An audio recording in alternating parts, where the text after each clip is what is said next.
উমা উমা মোৰ ভাত আঞ্জা হৈ গ'ল, আমি এটা গেম খেলো দিয়ক। খেলিব? কি গেম? গেমটো প্ৰথমতে মা আপোনাৰ পৰা আৰম্ভ কৰিম, হ'বনে? গেমটো হ'ল যে মোৰ পচন্দৰ জন্তু বা এটা চৰাইৰ নাম কম আৰু আপুনি তাৰে মাত উলিয়াব লাগিব, হ'বনে? হয় নেকি? সেই জন্তু বা চৰাইৰ মাতটো উলিয়াব লাগিব। ঠিক আছে, কিন্তু প্ৰথমতে মোৰ পৰা নহয়, তোমাৰ পৰা। মোৰ পৰা? প্ৰথমতে মই আৰম্ভ নকৰোঁ, তোমাৰ পৰা আৰম্ভ কৰিব লাগিব। ঠিক আছে মা, হ'ব। আপুনি কি ভাবিলে মা?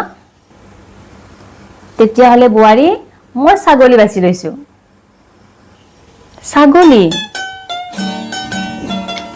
ঠিক আছে, তেতিয়াহ'লে তুমি কোৱাচোন, আমাৰ ঘৰৰ চবতকে বেয়া খানা কোনে বনায়?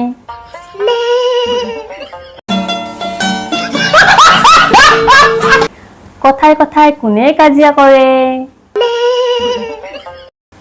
আৰু ভাত বনাব লাগে কাৰণে বেমাৰৰ বাহানা কোনে কৰে?